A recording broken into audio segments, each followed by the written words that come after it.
کرام موالیان حضرت سرکار مولا والی ابوالفضل عباس کا پسند ہونے والوں شہزادی آپ کا نام قبول فرمائے، شہزادی آپ کو سے عظیم عنایت فرمائے۔ تمام تعریفیں اس اللہ کے لیے جس کے فضل قدرت میں ہماری اور آپ سب کی جانی ہے۔ وہ پروردگار عالم جو جمیل بھی ہے، حسین بھی ہے، وہ پروردگار عالم جو رحمان بھی ہے، رحیم بھی ہے، وہ پروردگار عالم جو گناہوں پر پردہ ڈالنے والا ستار الغیوب بھی ہے۔ تمام تعریفیں اس اللہ کے لیے، تمام ستائش اس اللہ کے لیے کہ جو ایسا اول ہے جس سے پہلے کوئی اول نہ تھا، اور ایسا آخر ہے جس کے بعد کوئی آخر نہ ہوگا۔ اس اللہ پر علی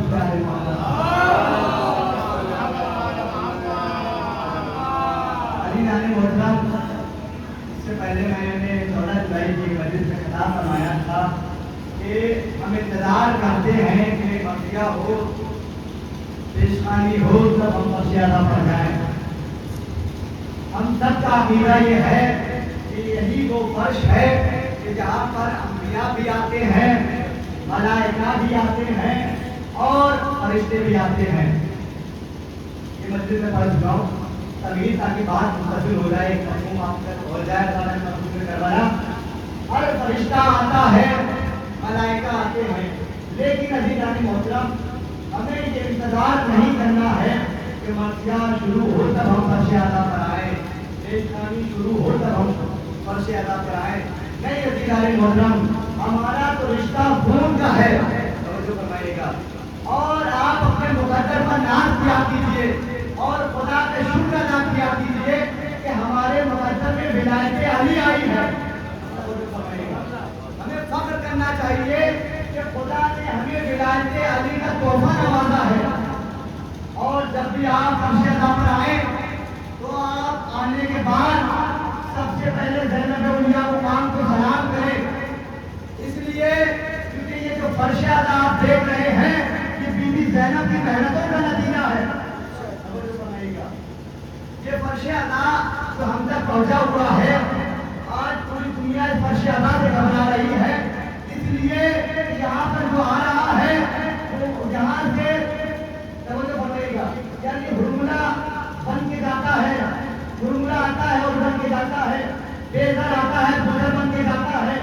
اوسط درجے کا سلمان آتا ہے، 10ویں درجے کا سلیمان بن جایا کرتا ہے، سلمان بن جایا کرتا ہے۔ اور نبی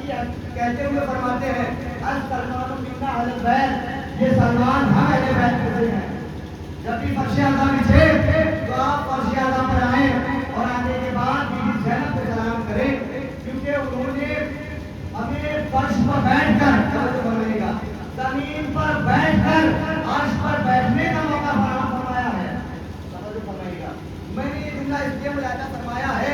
آپ تک پہنچایا ہے، اس لیے کیونکہ یہی وہ فرش ادا ہے جہاں آسمان والے آتے ہیں، تو بات کلیئر ہو گئی نا کہ یہ وہ فرش ہے جسے حسین کا عرش کہا جاتا ہے۔ یعنی ایک حسین کا عرش زمین پر ہے جس پر آپ بیٹھے ہوئے ہیں، ایک خدا کا عرش جو آسمان پر ہے۔ توجہ فرمائیں گے، ایک منزل آپ تک پہنچانا چاہتا ہوں، ایک منزل تک جانا چاہتا ہوں۔ یہ وہ فرش ادا ہے جہاں پر انبیاء آتے ہیں، ملائکہ آتے ہیں اور تمام فرشتے آتے ہیں، یعنی کہہ دوں کہ آسمان والے فرشتے فرش ادا پر آنے کا تمنا کرتے ہیں، اور ہم سب اسی فرش ادا پر بیٹھے ہوئے ہیں۔ اب یہاں سے ایک بات مکمل ہو گئی، ایک حسین کا فرش ہے، ایک حسین کا آسمان ہے جس پر آپ بیٹھے ہوئے